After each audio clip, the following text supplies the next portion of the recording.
Good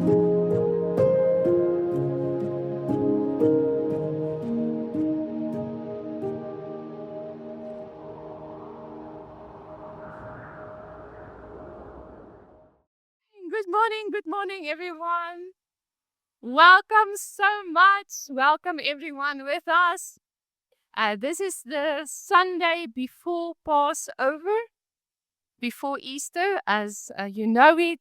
And we are so thankful to be together today to praise the Lord. And today, Jan van Jaarsveld will be bringing the message, and it will be on the beast of the land. Is that right? From Revelation. From the land, sorry. The beast from the land. And we are looking forward to hear the word of the Lord this morning. Then I would just like to tell you that next Friday, we will be celebrating Passover. Our Good Friday service will start at 9 o'clock. So you are most welcome to join us. We will also be having Holy Communion, and Renée Rousseau will be bringing the message next week. And we are really looking forward to that as well.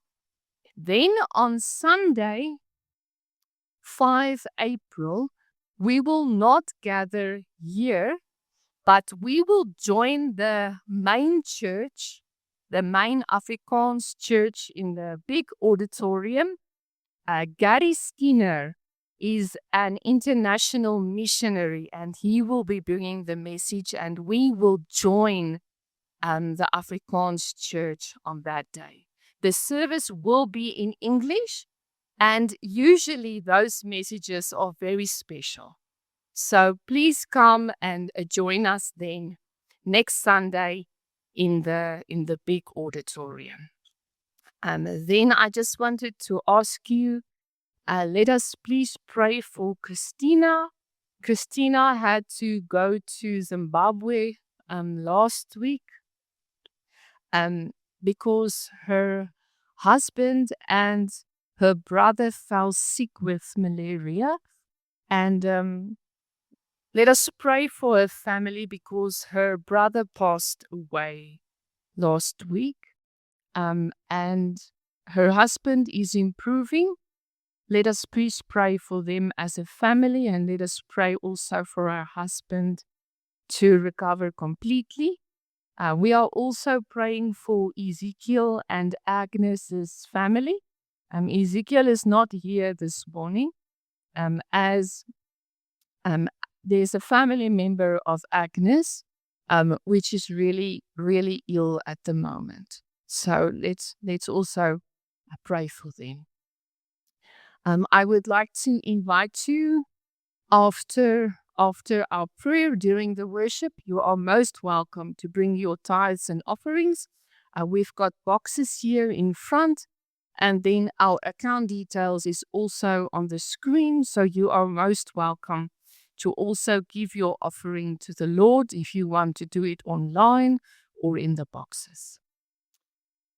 I'm going to pray for us now, and then we will continue with the worship. Let's pray.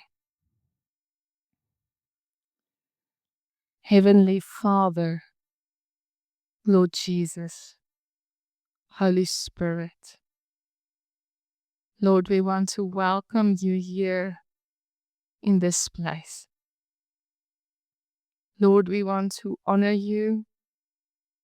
We want to worship you. Lord, we stand in awe of you. Lord, as we are celebrating Passover in this time, I pray, Lord, that you will reveal yourself to us in a new way, that we will experience you in a new way during this time of Passover, and as we are celebrating the death and the resurrection of Jesus Christ. Lord, I pray that you will come today, through your Spirit, and that you will make our ears attentive to your word. I pray, Lord, that your word will go out and that it will accomplish your purposes, that it will not return void. I pray for your seed to fall in our hearts and that the seed of the word will be protected so that the enemy and all the cares of this world will not be able to steal your word from our hearts. Lord, I pray for Jan. I pray that you will anoint him with your Holy Spirit. And I pray, Lord, that you will make the word this morning understandable to each one of us. Lord, we pray for Christina and her family. Lord, they have had so many trials and tribulations the past year, and I just want to pray that you will strengthen them. Lord, that you will encourage them this morning. Lord, that you will give them new strength. And Lord, I also pray for Ezekiel and Agnes, that is also going through a difficult time. Lord, I pray that you will be near and close to them. I pray, Lord, that you will strengthen their family and encourage them this morning, Lord. And just keep them in your arms, Lord, that they will just be so aware of your presence.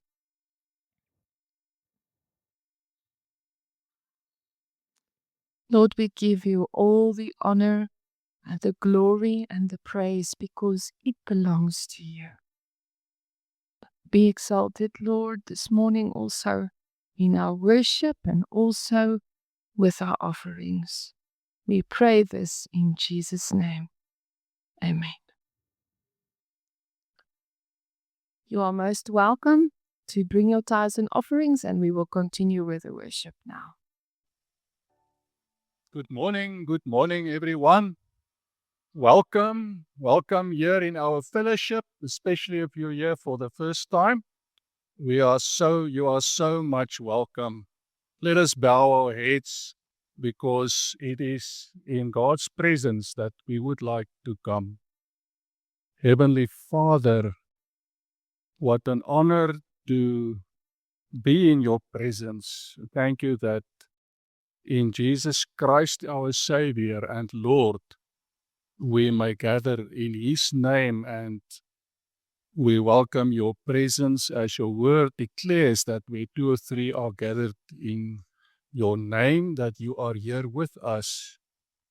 We submit ourselves to you and we ask that you guide us, anoint the preacher, and allow us to open your scriptures. Open our hearts and minds so that we may understand, that you lead us, that you guide us, and that we receive your word, and that you enable us, the power of your Spirit, to live by your word. Bless us this morning to be a blessing to the world outside. Equip us and anoint us for the tasks that you have granted every one of us. We praise your name and we look forward to hear from you, speaking to us from your word. In Jesus, we pray this with thanksgiving. Amen.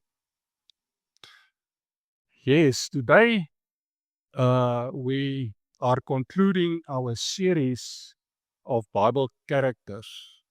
Now, again, today we have a bad character, but we need also to learn about them because we need to choose correctly. In the Garden of Eden, there was two trees, the tree of life and the tree of good, knowledge of good and evil. And people were expected to make the right choice because we are created in God's image. And that means that we have got a free will. We need to choose correctly. And so, hopefully, all this Bible exposition today, the knowledge that we gain will help us to make good choices. So we spoke a while ago, we spoke about the beast from the sea. And we have calculated his name according to the number using the Hebrew gematria, if you recall that. And we worked out to whom it was indicated having that number 666. You may watch that video online on YouTube, as well as other sermons about the Antichrist and about the man of sin. It's all online. Today we will focus on this beast from the land. So to make a long story short,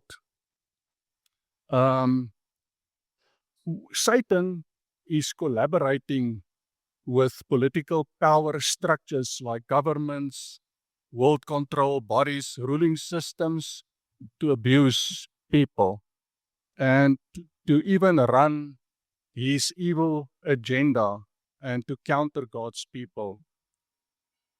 Thus, some people would worship the state, the government, and it becomes an idol to them instead of worshiping God and honor Him for what He has done for us in Christ. But today we see another beast that's not a political system as much as the beast that we saw in the beast from the sea. But there's another kind of power, and he looks more innocent. And that's actually very ironic. And the second beast is now contrasted with the first beast, but both of them are allies or helpers of Satan. Now, we have seen that the first beast, symbolically, is portrayed as coming from the sea, out of the sea, and which we pointed last time, the sea means a system that represents, it's coming from the Gentile, the heathen nations, the turmoil of the nations, the turmoil of the sea. You can sense that. And we said that he rose from the Roman Empire, that was a world empire in that time of writing with Emperor Nero.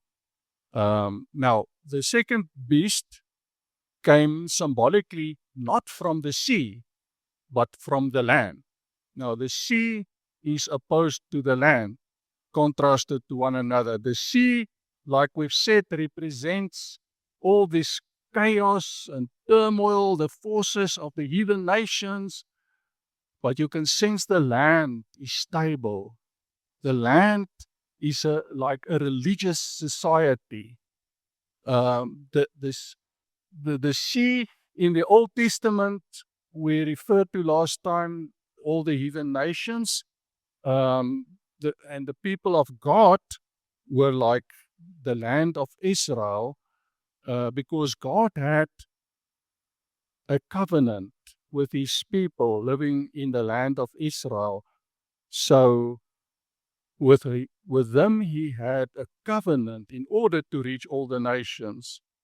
Now, we said symbolically, the beast is a wild animal, but the animals that follow the Lord are portrayed as sheep, who are tame animals. And normally the wild animals would come to devour. They would steal the sheep, they would eat the sheep, they will devour the sheep.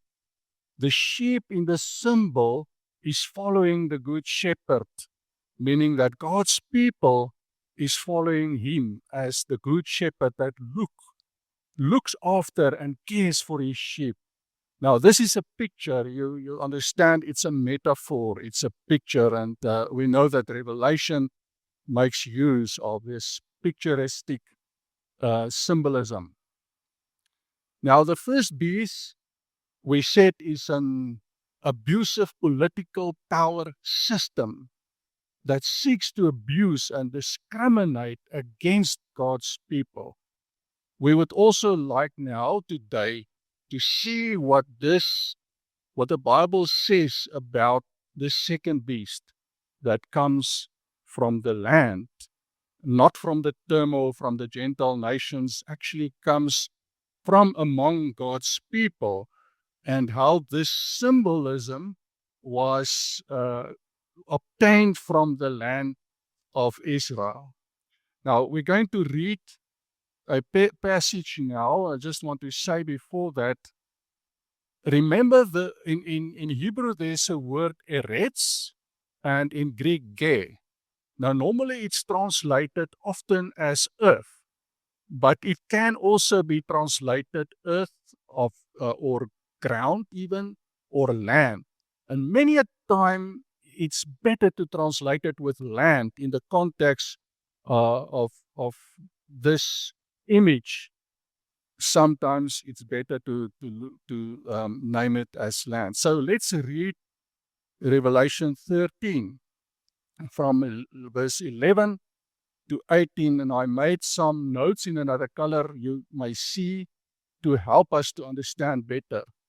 Then I saw another, that is a second beast, coming out of the land, earth or land, and he had two horns like a lamb and spoke like a dragon. So he's not what he seems to be. On the outward, he looks fine and innocent, but there's something behind him that is disturbing. Verse 12, and he exercises all the authority of the first beast in his presence, and causes the land and those who dwell in it to worship the first beast, whose deadly wound was healed. So the people of the land can, in the image, mean the people of God. It's not necessarily a territory.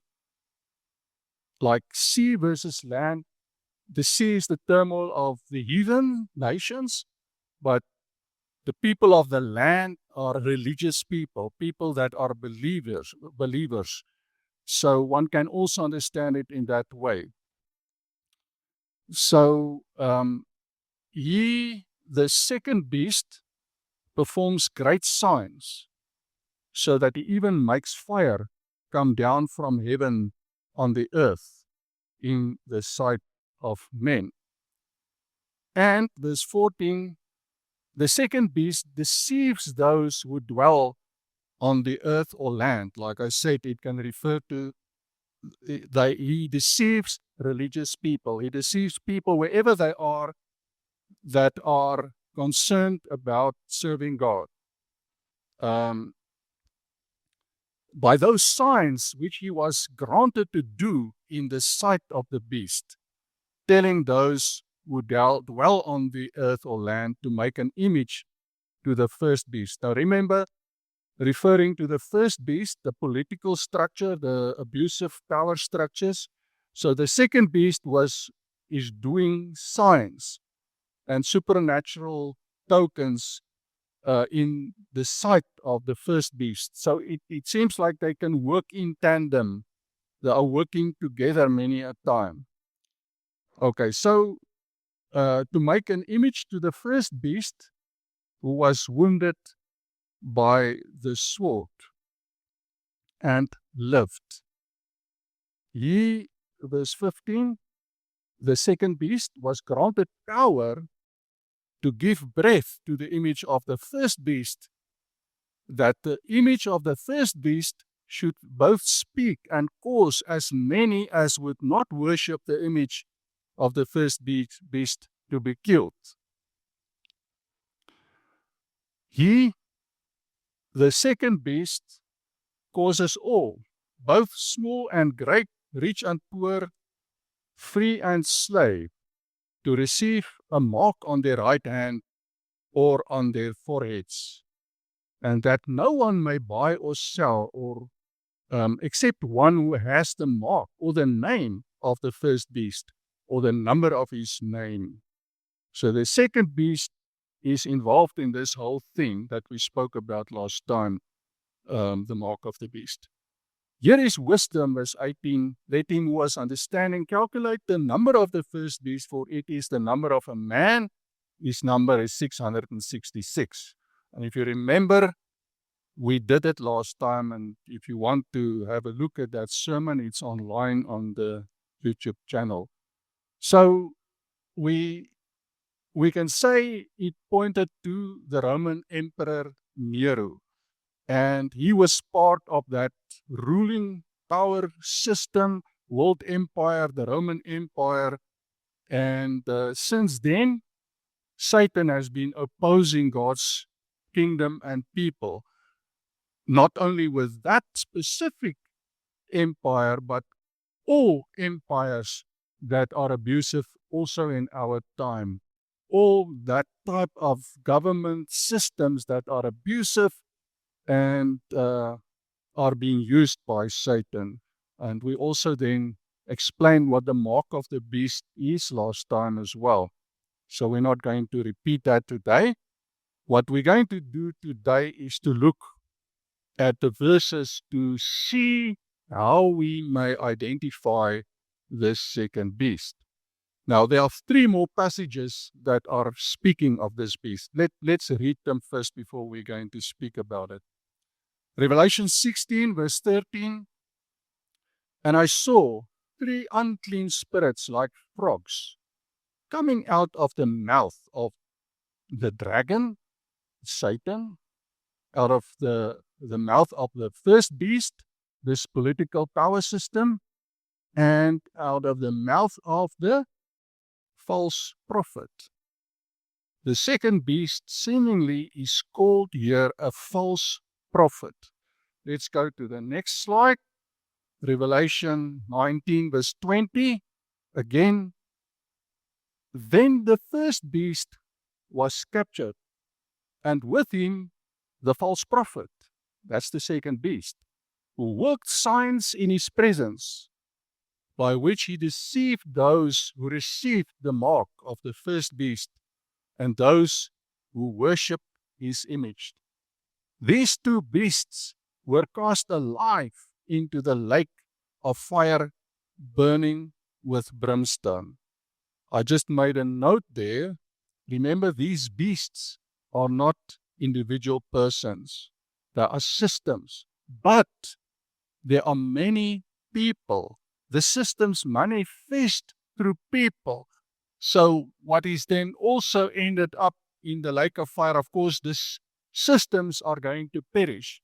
But the people involved with them will be then with the dragon, which is Satan, also away from God, not in his paradise. There's another verse, much the same, Revelation 20, verse 10. The devil who deceived them, the dragon, was cast into the lake of fire and brimstone, where the first beast and the false prophet, in other words, the second beast, are. And they will be tormented night and day and night forever and ever. Okay, so like I've said, here it is clear that this beast, the second beast, is a false prophet. The Bible calls him a false prophet. That means he must be a religious system. Whereas the other beast was a political power system, this is like a religious power system. So if it says then that the second beast influences people to worship the first beast, it means that he acts as an enforcer of the first beast. It can be a religious type of propaganda system. Remember, the image is personified. It seems like persons are acting in the place of what it stands for. We've got actors in terms of persons, but it portrays a truth behind that. That means that the beast is a symbol of something that seems to be an individual or person, but the beast rather would represent a system in which, of course, many people can be involved in. It consists of people, hey, but it's an idea, it's a system. We can say that the system of prophethood, the office of a prophet, the system of prophethood is a God-ordained system which we find in the Old Testament, um, God ordained prophets. They are appointed by God. And we find them, of course, in the land of Israel with whom God had a covenant. God often spoke through his prophets to communicate his message to his people. Many times the prophets spoke to kings and they informed and advised kings. So they, in a good government system where God is served, both the king and his religious advisor, the prophet, will glorify God and bring honor to them, to him. And the prophets will advise the kings and in the things of the Lord and in scriptures. However, not all prophets were appointed by God. Even in the Old Testament, we find that there are two kinds of false prophets. The one kind is those false prophets, they were representing false gods, like idols, like Baal and other idols.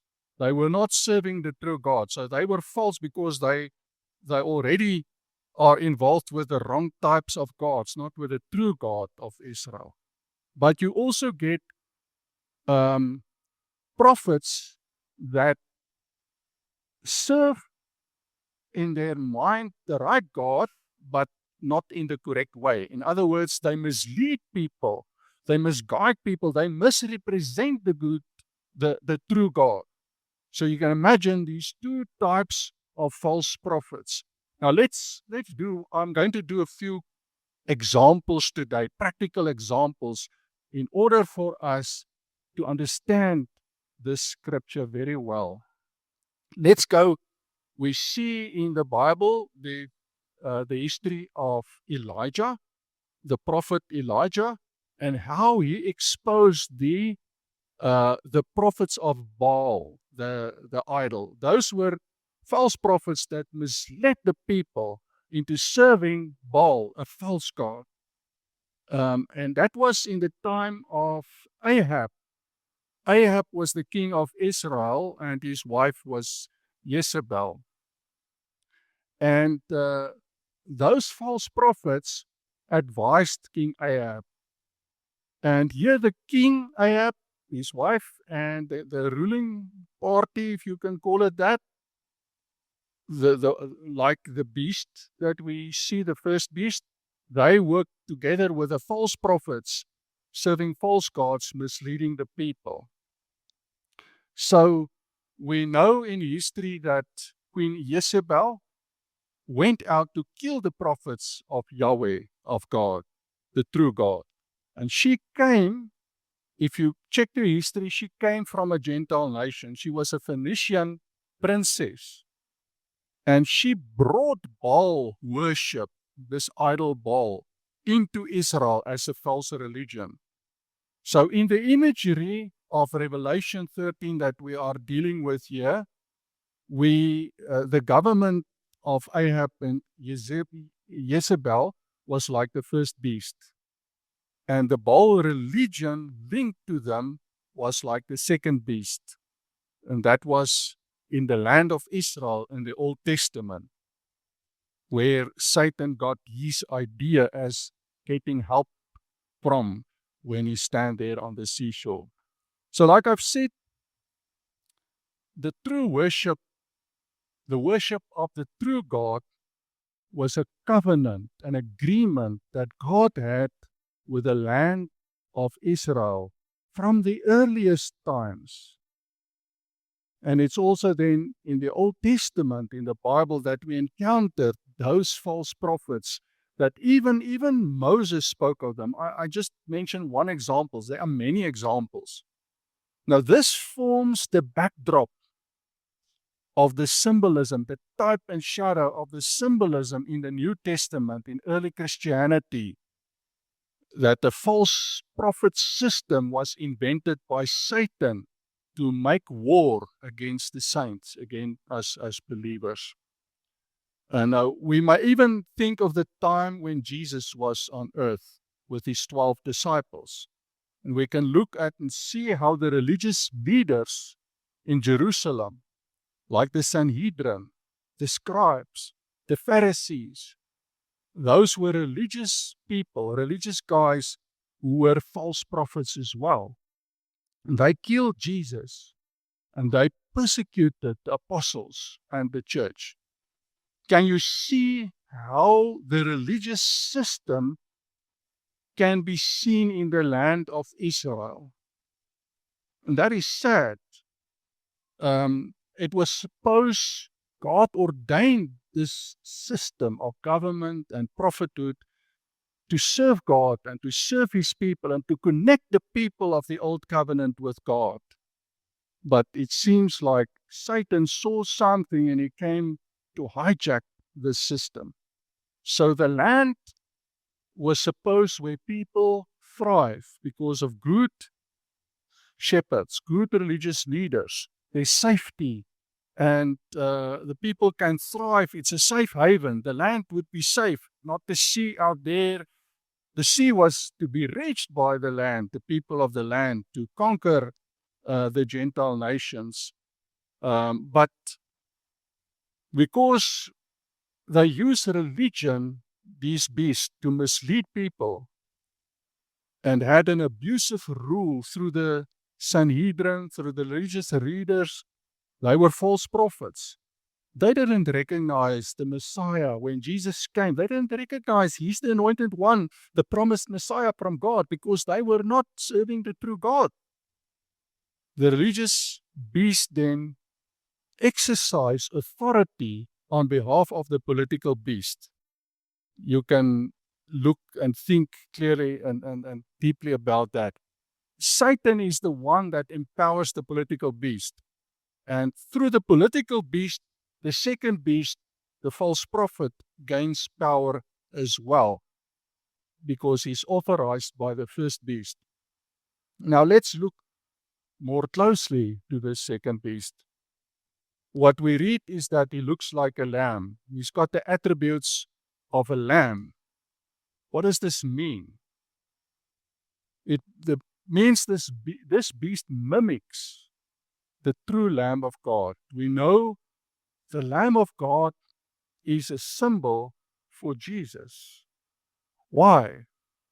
The Passover lamb that was slaughtered pointed to Jesus. We can read there on the screen, John 1:29. The next day, John saw Jesus coming toward him and said, "Behold, the Lamb of God who takes away the sin of the world." And it is in this time, at the moment, the time that we celebrate Jesus coming to this world as a lamb to be sacrificed to take away our sin. And we have got a choice again to allow God to come to him, to be redeemed, to allow the blood of Jesus to cleanse away our sin and to live for him, the tree of life, and not the tree of knowledge of good and evil. So Jesus warned his disciples about the false gods that would come to them. Jesus called them wolves, who are wild beasts, pretending to be sheep. This is the character of the second beast that John describes in Revelation 13. But let's read Matthew 7, where Jesus warned his disciples, "Beware of false prophets who come to you in sheep's clothing, but inwardly they are ravenous wolves." They are wild beasts, but they look like sheep, just like the second beast that is a prominent guy or a system that devil going to use. The system is called this beast, but you see that it is a sheep in, or it's a false prophet. It is a wild beast, a wolf in sheep's clothing. Bible says that we will know them by their fruit, their fruits, what we may see their life produce. So this beast looks like a lamb. He's so gentle. He's so religious. But when he speaks or when he bears fruit, it is clear that the dragon or the devil is behind him. He causes the people of the land, in other words, the religious people, the God-fearing people, he tries to guide and mislead them. The people who think they follow the true God to worship the devil's system, the devil's political system, also the first beast. So,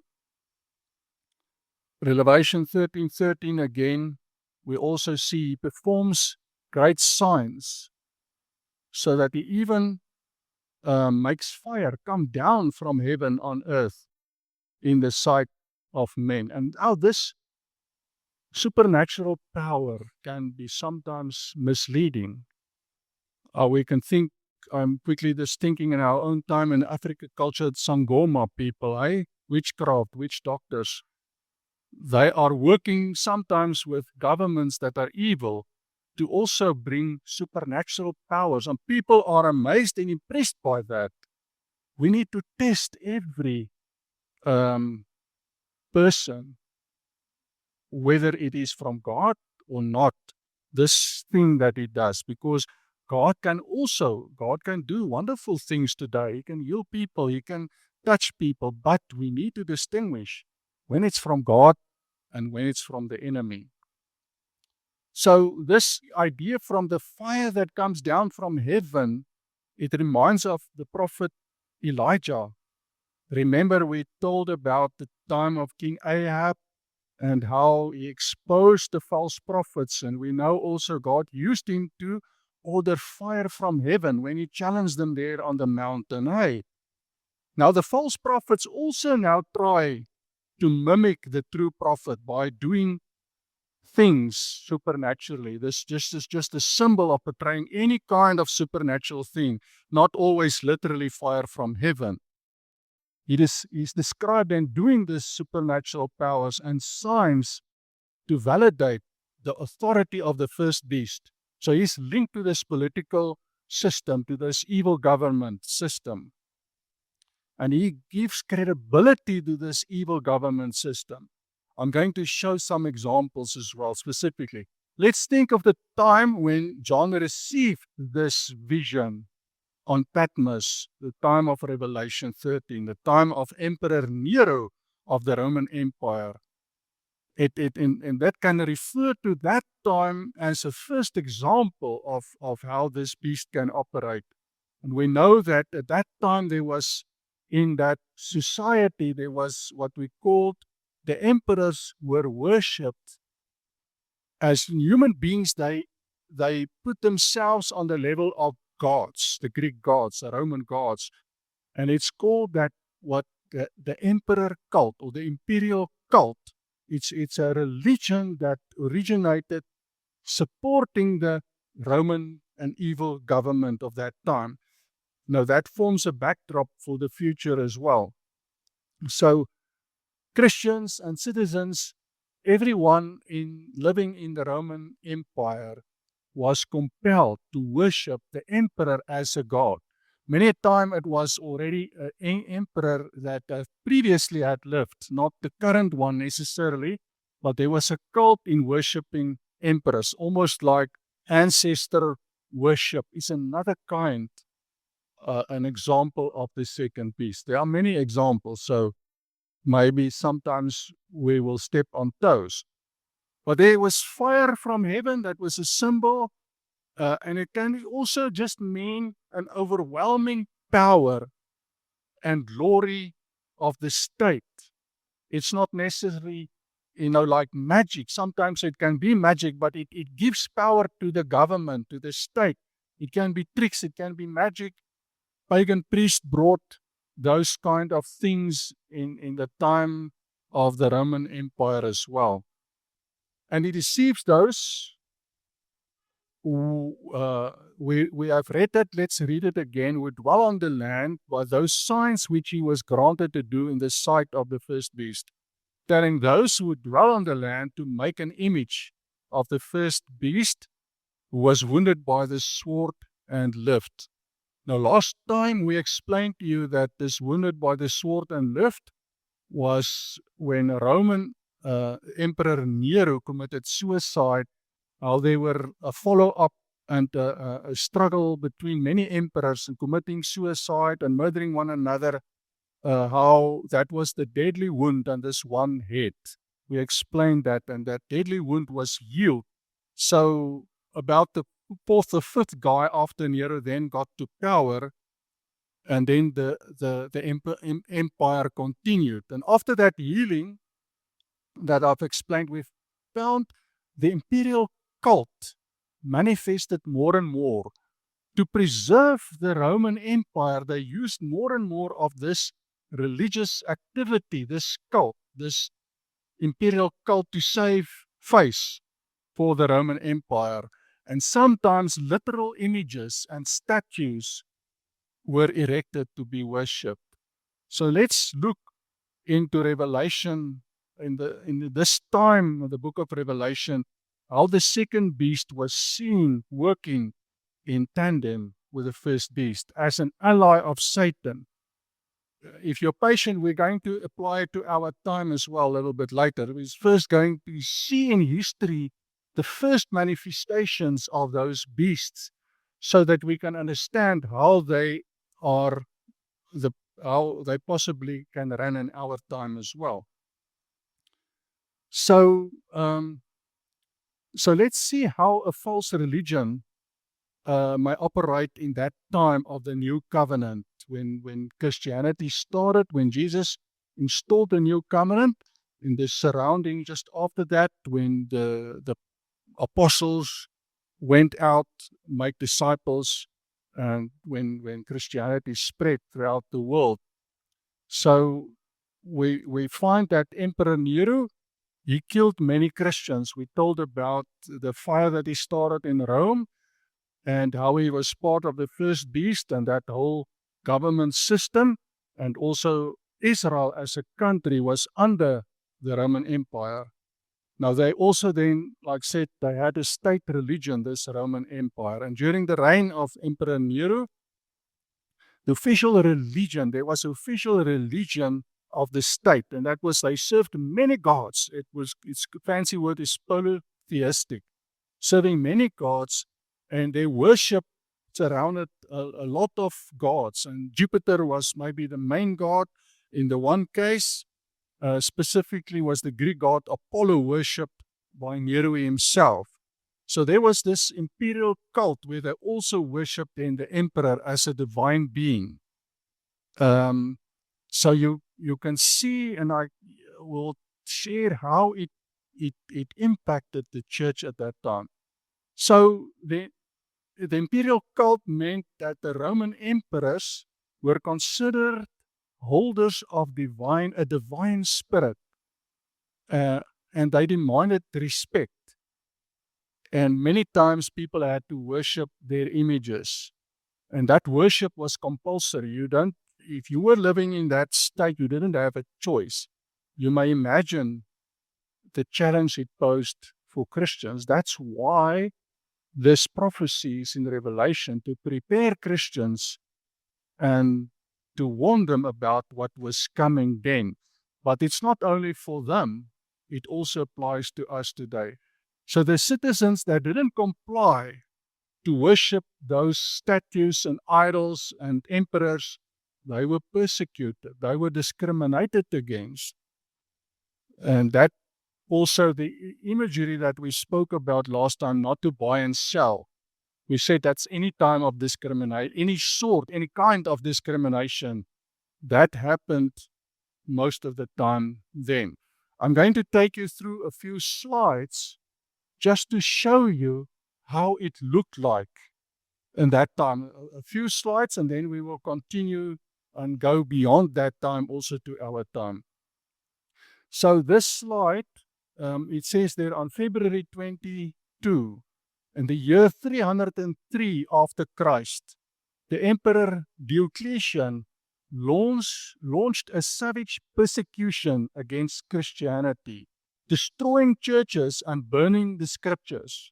Ironically, the crackdown only strengthened Christianity. It's like the saying, the blood of the martyrs was the seed of the church. So it made the church stronger, but that was severe persecution. That was not long before the Roman Empire embraced Christianity, but for quite a substantial time, they persecuted Christianity. Hey, so the Christians went underground. Their resistance later became actually the dominance of Christianity in the Roman Empire. Then was another kind of challenge after the time of Constantine, when the church went in another direction because of infiltration of Gentiles that were not converted.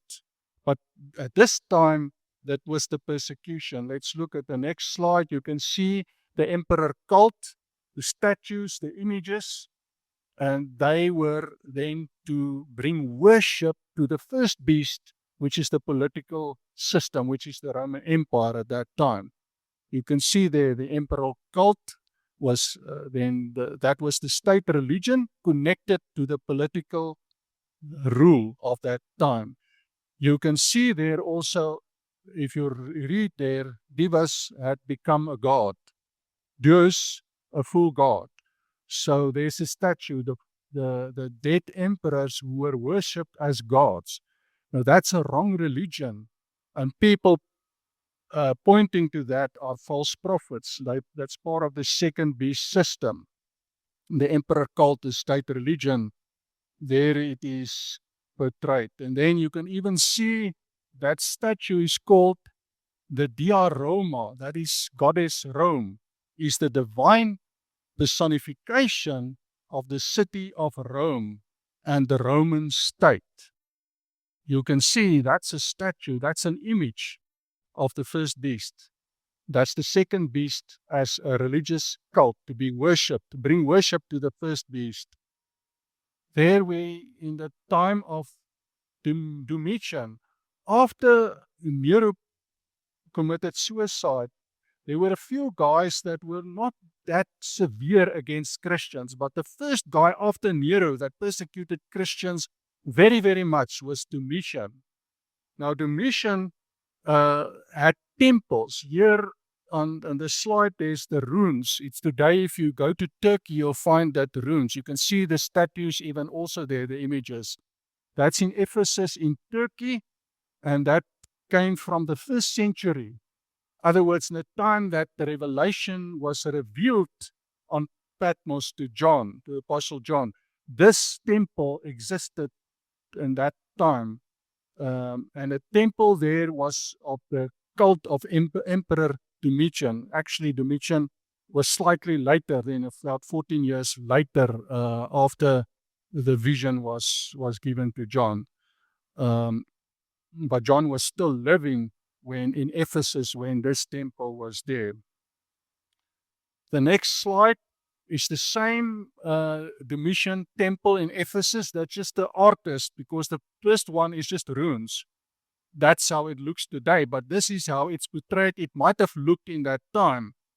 You can see it's represented there, and you can see the statue of the emperor on top for the worship of this emperor cult. So I'm sure you now have a good idea of the origins of this prophecies of the two beasts. Now, we need also to go beyond that and see how it affects us today. So let's read again what we have read already. Revelation 13, verse 11. Then I saw another, the second beast, coming out of the land, and he had two horns like a lamb, and he spoke like a dragon, and he exercises all the authority of the first beast in his presence, and causes the earth or land and those who dwell in it to worship the first beast whose deadly wound was healed. Remember, causes those in the earth or land, if it can be an image to people that are following God. It needs not to mean only territorial. In other words, people living only in Israel. People living in the land are people in a safe haven, people that wants to follow God wherever they live. Hey, however, this whole system comes out of the land of Israel because God ordained the prophethood system with Israel, and Satan hijacked the system as the ruling system as well. So the second beast creates an image of the first beast, and we saw how it's portrayed. And he was granted power to give life to the first beast. That means that he does something to support the abusive political power of the state, to make it to come alive. And typically this would cause people to idolize the political regime, to deify the state. In other words, to worship the state, to regard the state system, that government system, as divine, as special, as godly, as worship, in need of worship. You can see how it operated in that time.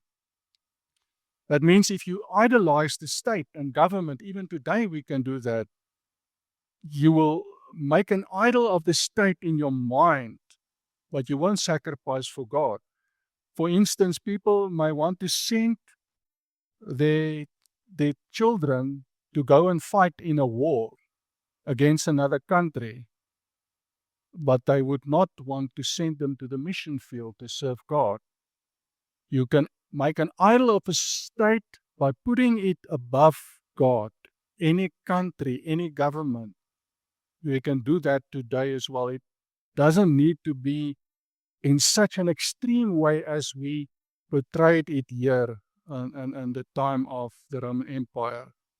So if you worship the state, it makes that image of the state, it brings it to life, it makes it alive. Let's go back again to another example. If we think of the Old Testament, we think of the book of Daniel. Remember the king Nebuchadnezzar, or the Babylonian Empire at that time? We read about it in Daniel 3. He had a statue, a huge image made, and he asked everyone to worship him, to worship that statue. And we know that Daniel and his friends, what happened there, they didn't participate in that worship, and they were going to be persecuted and thrown into that fiery furnace. But God intervened and he showed the people who the true God is in that case. So let's back in the New Testament, in the time of Emperor Nero, we said there was a lot of civil wars, and there was some Flavian emperors, Vespasian, Titus, Domitian, and they made use of this imperial cult, this worshipping of Caesars, to bring stability in the Roman Empire and to give legitimacy to the Roman Empire. Although there was that deadly wound that restored, so they used the state religion, and that affected, of course, the Christians. Now, can you see how the second beast manifested in John's time? We saw all those slides. Now, we can read in history books even more about that of that time. The temple of Sebastoi in Ephesus was linked to this Flavian imperial house of Rome. We saw on the slides the huge images, statues there, and they used it for bringing honor to those emperors. Now, it was especially, I've said it, Emperor Domitian, after Nero, that started at about 14 years later when John saw this vision. And he wanted to be regarded, Domitian wanted to be regarded and be called Lord and God. Listen, he demanded to be addressed in Latin, Dominus et Deus, Lord and God. He, a human being, wanted people to call him that during his lifetime, and he ordered statues of himself. We saw the runes there in the slides. He put precious metals in there, and he put it in temples precious metal made statues and so forth. And this was an early manifestation. That was 14 years only after John saw this vision. That was an early manifestation of the second beast. But there were more to come. So the Roman Empire had to fight against the Jews. Remember, in that time of Emperor Nero, in the time when he committed suicide, there was already an army of Roman soldiers surrounding Jerusalem, and they started with a war against the Jews in Israel. And they destroyed Jerusalem in the year 70 after Christ. And then the Roman Empire, they continued to fight now also against the Christians.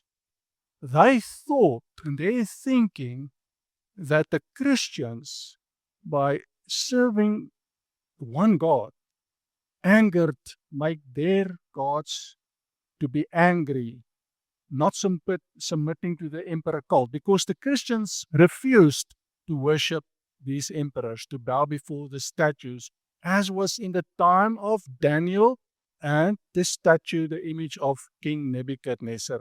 The Christians also refused and followed God, and many times, many of them were persecuted. They were killed. They had to fight wild animals in the great arenas, and God allowed them to be martyred. But the more they were martyred, the more the church grew. That's interesting because they saw that these people had faith in someone so powerful that they're willing to just surrender their lives. They knew something, and others were drawn to that. And the church grew and grew and grew in spite of this persecution.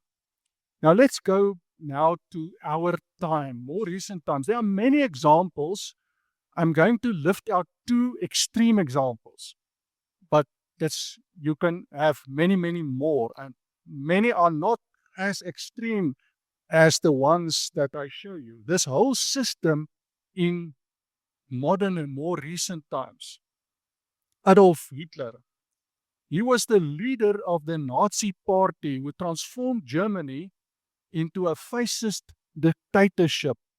He initiated World War II, and he orchestrated that Holocaust, that slaughtering of the Jews and so forth. Right? He was the leader of an evil regime that was power hungry. You can see on that left side, there's actually a dove-like anointing of the Holy Spirit. You can see how a religious cult is linked to the system. It is both beasts are running here. Right? The first beast system was the power hungry, the Nazi that wants to rule the whole world, and they wanted to have this elite race and so forth. But to support this fight-mongering, this war-mongering system, the second beast has to operate. That was a cult, a religious cult. Heil Hitler.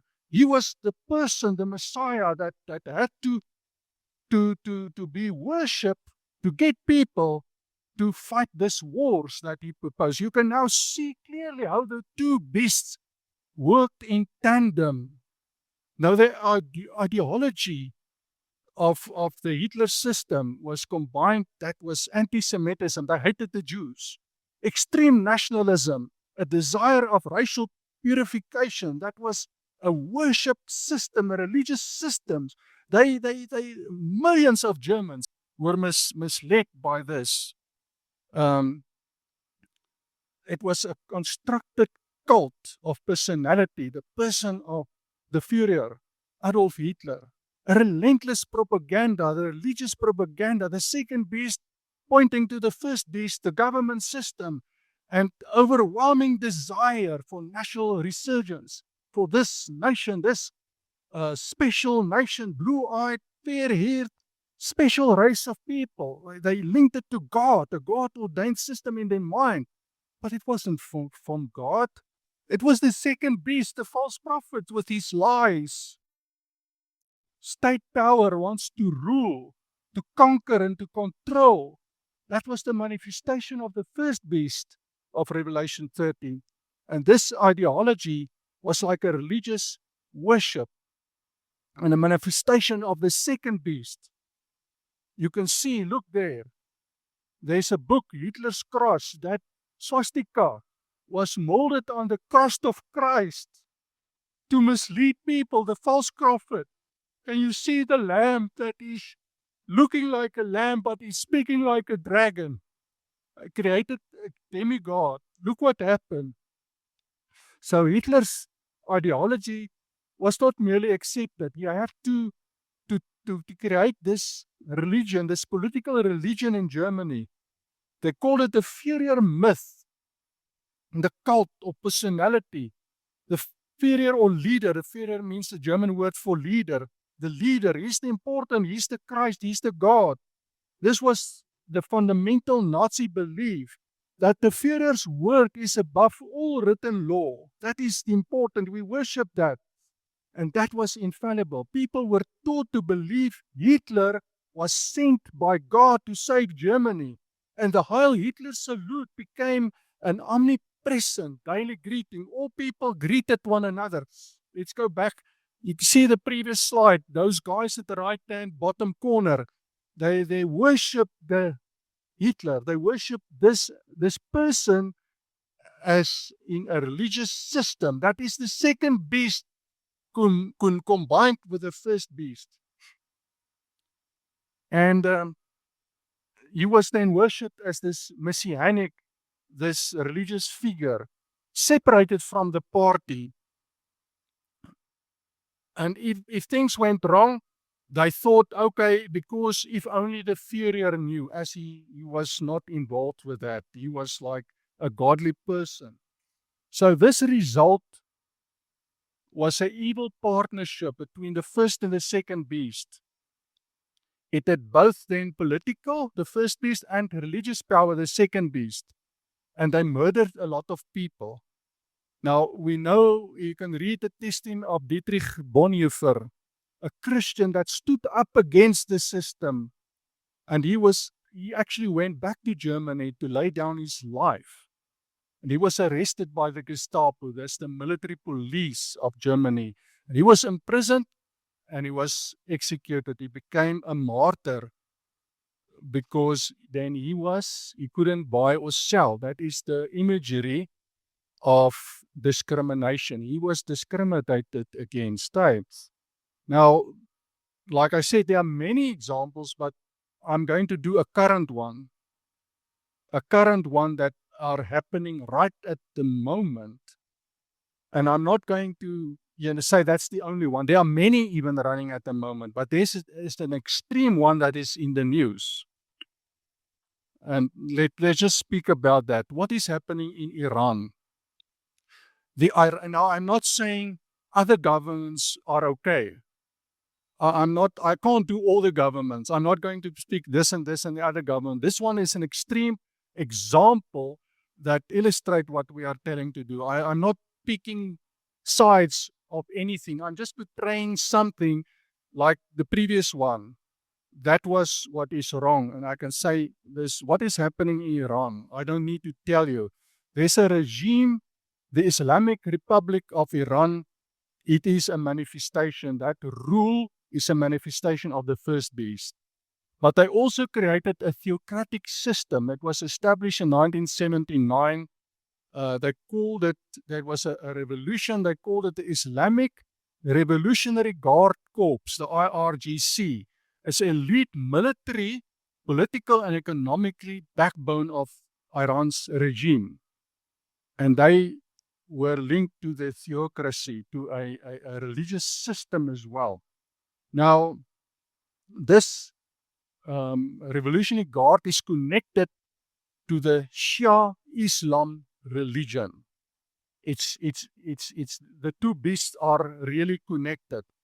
Now, I'm going to tell you a little bit more, and that I'm working also among Muslim people because we reach out to all people with God's love. And so we love all people, but we need to address situations like it is. We need to speak truth and in love. Now, there's a branch in Iran of this Shia Islam religion. There's a specific branch called the Twelver Jafri Shia School of Islam. And that was the official state religion.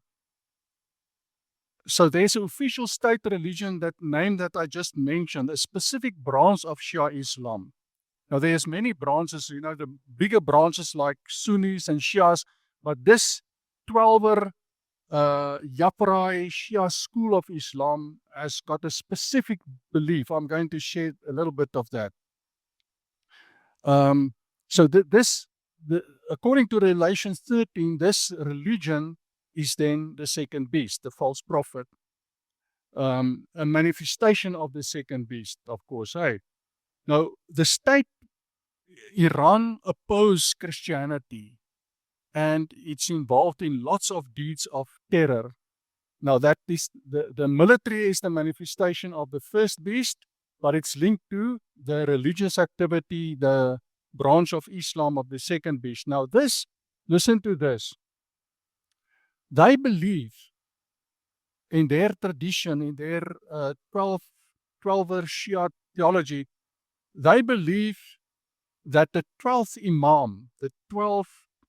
Imam is like a special senior religious leader in their belief. Now there had been 11, and the 12th person was a while ago, that 12th Muhammad al-Mahdi.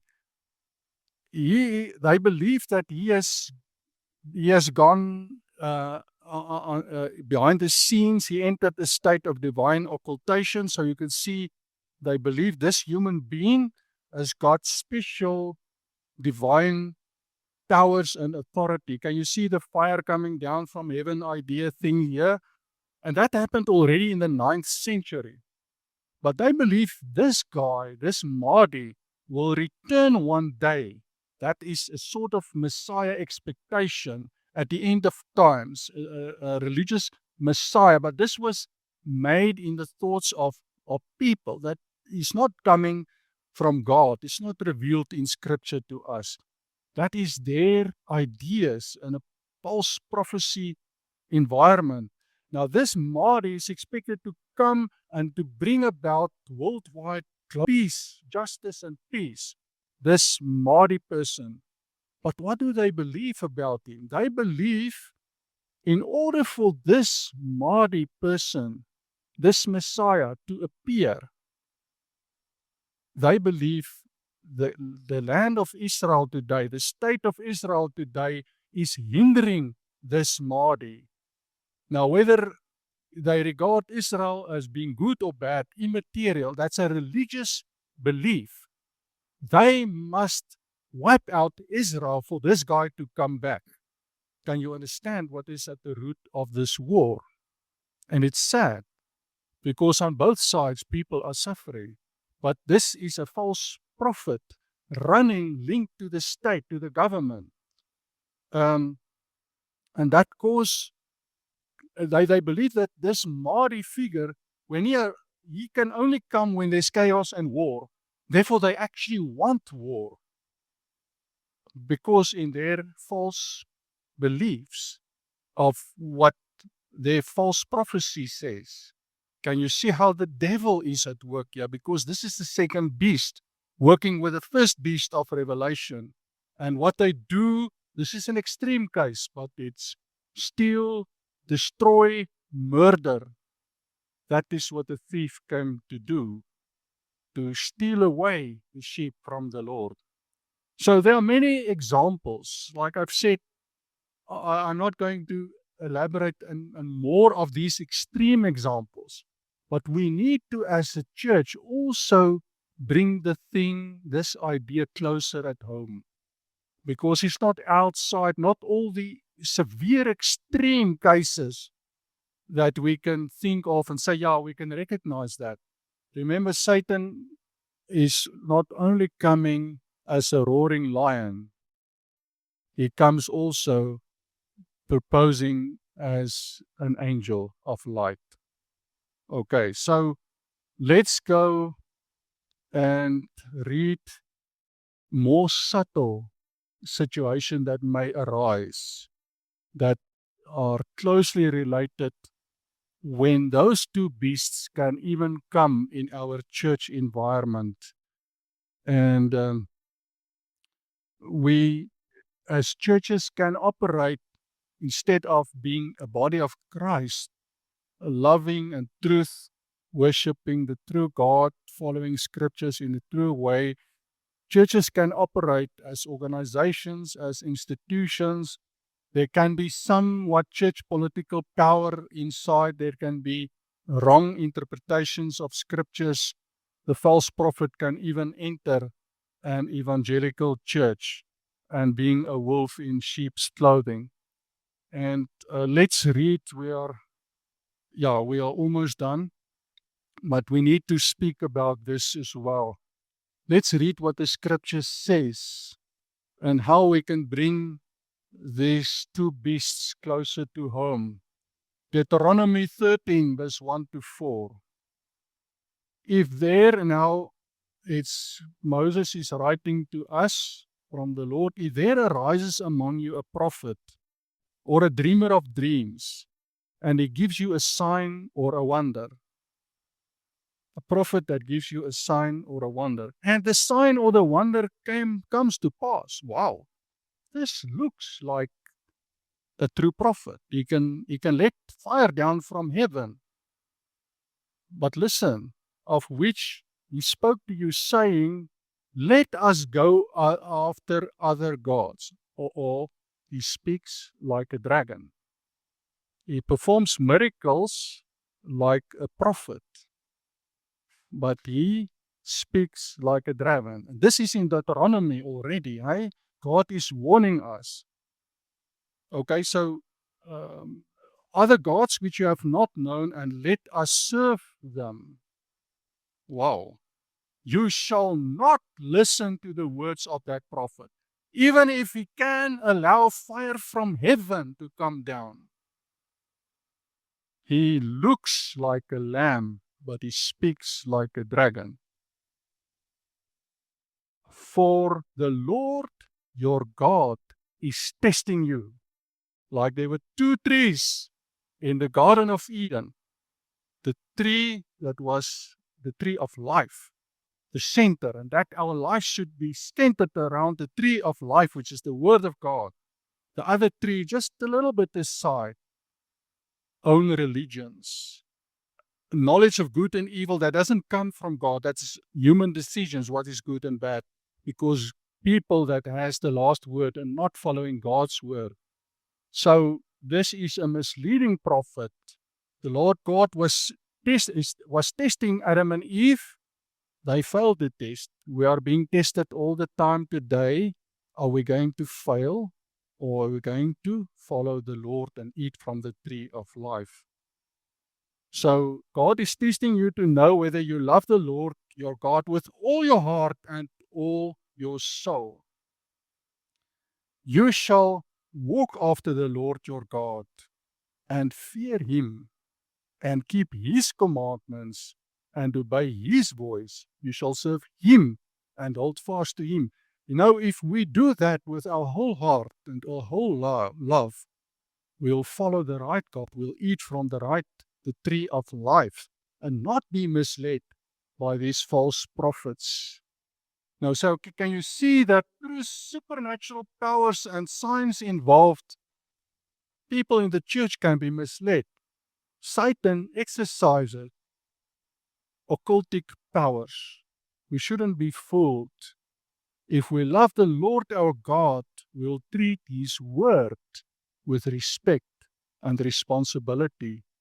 If we also expose the word prayerfully in humility, ensuring that we bring it with truth, not bringing false ideas from the outside, but with responsibility, working with it with scripture, by comparing scripture with scripture, by ensuring that we understand the word correctly and are not being misled. Now, we know, for instance, there are false religions out there. There's Hinduism, Buddhism, voodoo, ancestral worship, lots of other things. And we know the false prophets out there are mimicking the power of the church. There are lots of occultic things going out there. I can tell you things that happen in Hinduism, healings and things like that. I'm not going to elaborate. But that are pagan religions. And we must beware of that. But getting closer home, we need to be watchful inside of the Christian church. We have a spiritual war. And as children of God, the Bible asks us to be watchful, to remain standing, to be clothed with Christ, with the full armor of Christ.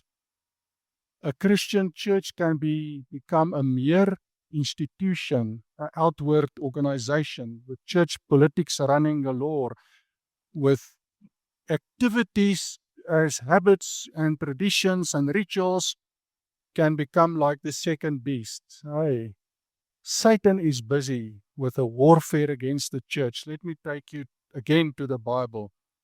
Look here. Look what Satan is doing. Revelation 12, 15, and 17. This is the chapter before the chapter of the two beasts. So this is on the way to receiving the beasts, that Satan got help from these beasts. So the serpent, Satan, spewed water out of his mouth like a flood after the woman. The woman is the remnant of Israel. The remnant of Israel gave birth to Christ. And the remnant became Christians. They came from the old covenant over to the new covenant. The Israel continuation in the new covenant by becoming Christians. Now the Israel is people from all the nations, not only the Jews anymore. Now, this woman, this remnant of Israel, Jewish Christians, they fled to the desert. They were the first fruits of Christianity. Satan saw that and he persecuted and he spewed a flood of water out of his mouth. What is Satan doing? I will tell you now. Let's complete the reading. Okay, so verse 17, and the dragon, Satan, was enraged with the woman, with this remnant of Israel, this faithful remnant of Israel. And he went to make war with the rest of her offspring. That is the Christians from all the nations who keep the commandments of God and have the testimony of Jesus Christ.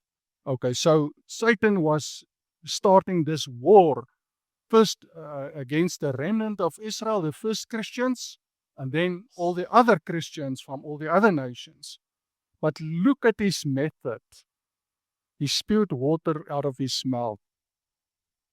The woman, the Christians need to be swept away by this flood. What is this flood? It's not literal water. Remember, we're working with images. What is the devil known for? He's the father of lies. So what is he spewing? What is the flood of water? The flood is lies. That's the false things that we hear, even in the church. So that is why we need to stand firm, as Paul says in Ephesians 6. We need to stand firm on the day of onslaught, clothed with Christ, the full armor of God. Now, what happened is the church survived as a whole. The body of Christ, we are here today. The body of Christ is here. It didn't go under, but there were individuals that were taken out. Some individual believers were swept away and were conquered by the devil, but the body of Christ survived. And we are still here today. So then at this point that we read about in verse 17, when we read that verse there, how Satan now was enraged with the woman, and he went after the other Christians as well, not only the Israel Christians. So at this point, he stood. The dragon went and stand on the seashore at the Gentile nations, and he called those two beasts that we spoke of, the political power systems and the religious power systems, to be his allies. And then, of course, the second one that we spoke of today is the lies, is the spewing of the water, is the lies, the deception. That's how he operates. He operates by deceiving. He's not always the roaring lion that you can recognize sometimes, but sometimes he comes very subtle as pretending to be an angel of light or be a sheep of a lamb of God, but he's a wolf. He's a devouring lion. Now, the Christian movement overcame, as at large, we overcame. We know that some individuals were martyred there in arenas in the time of the Roman Caesars, the emperors. But today there are still true Christians, and we are asked to fight this war against Satan. Revelation 12:11, because we ask now, how shall we fight this war? We are asked to fight this war, but how? Listen, and they overcame him by the blood of the Lamb and by the word of their testimony. So the two things we got a testimony. What is the testimony? I am washed by the blood of the Lamb. My sins, I have confessed my sins. Now I'm washed. That's my testimony. But it's linked to the blood of the Lamb. I can't, as just a human religion, that won't help me. I can't, by doing good things, earn God's favor. God has provided the Lamb for me. So, but that means that they did not love their lives to the death. So our lives are being laid down. So if anyone desires to come after me, deny himself. That's a continuous process. I keep on following Jesus. Not my life, my own life is not the focus. I lay it down. I serve God. I submit to him. And my testimony is the blood of the Lamb has cleansed me. My testimony with the blood of the Lamb. And then I can overcome. Because the devil can accuse me. The devil can accuse every one of us and say, you did that, you did that. So no, I know I did that, but I'm forgiven. The blood of the Lamb has cleansed me. So that I must remember in the onslaught, to have that testimony. For every sin, the blood of the Lamb has cleansed me. I'm not living in that sin. I am being cleansed, even if I did whatever in the past. So we turn to Christ. He did for us the sacrifice of himself as a lamb of God, taking away our sins. And this is our Passover message. Remember, it's Passover now. And we do not love our lives to the death. We surrender ourselves, and we keep on dying to ourselves. And then we also have this as a Passover message. 2 Corinthians 5:15, and he died for all, that those who live should live no longer for themselves, but for him who died for them and rose again. So we follow the Lamb truly. Our testimony, the blood of Jesus, but now also we die to ourselves so that we live for him. We don't belong to ourselves. Christianity is not just a religion. It's walking in Christ. It's walking in a relationship that is restored to God. He's holy, and we couldn't reach him because of our sins and iniquities. But Christ came, the grace of God, to cleanse us. We must grab that. We must walk in him. And then that is our Passover testimony as well. We should not longer live for ourselves, but for him who rose and died for us and rose again. So this is another Passover message that we have. We don't need to have the mark of the beast, the 666. We discussed that last time. We need not to have that. We need to follow Christ sincerely because the Bible says there, Revelation 14:4, having his Father's name written on their foreheads. We are marked by God if we follow him. Then we don't have the mark of the beast system of the devil. It's a symbolic system. So I put up our last slide to summarize our series with the beasts. There, both the sermons, the first and the second beast, just in one slide. The beast from the sea, the corrupt political rule, 666, that we see today very often, many places. The corrupt false religion, pointing many a time to the first beast, being an image of the first beast. We saw that also with all the slides, and so the corrupt religion. But we also say these two systems can subtly also enter the church. We can have some church government, church political system, and we can have a false religion in the church, even if it's the true Christian church. So we need not look at extreme cases out in the world. We pray against that, and we beware of that as well. But we need to look into ourselves, us as a faith community, to stand firm. The right rule is God's rule. Jesus is King.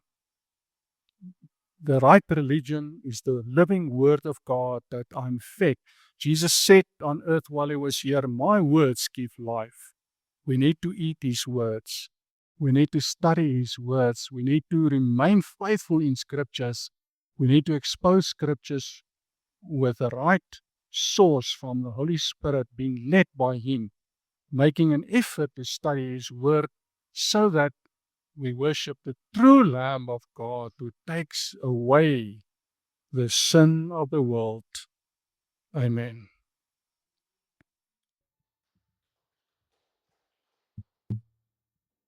Lord God, I just want to praise you and ask your grace and kindness towards us also as a fellowship of believers following the Lamb.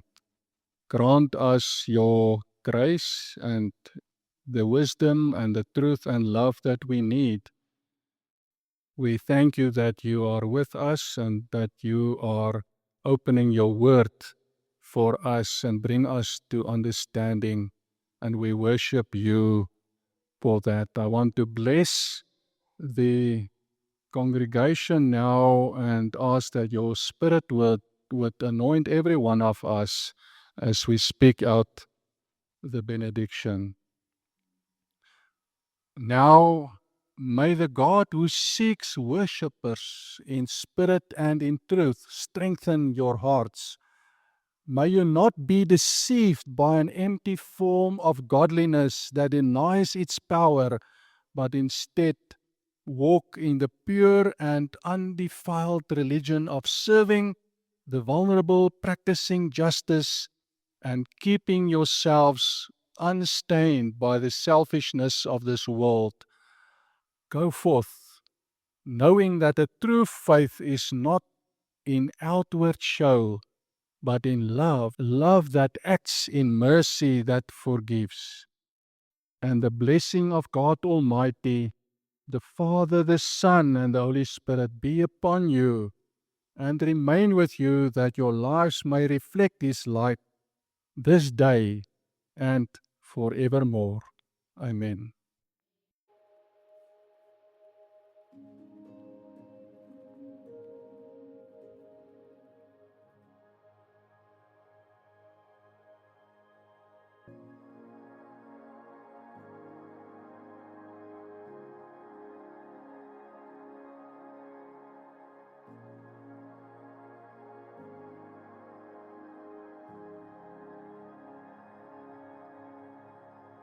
Mm.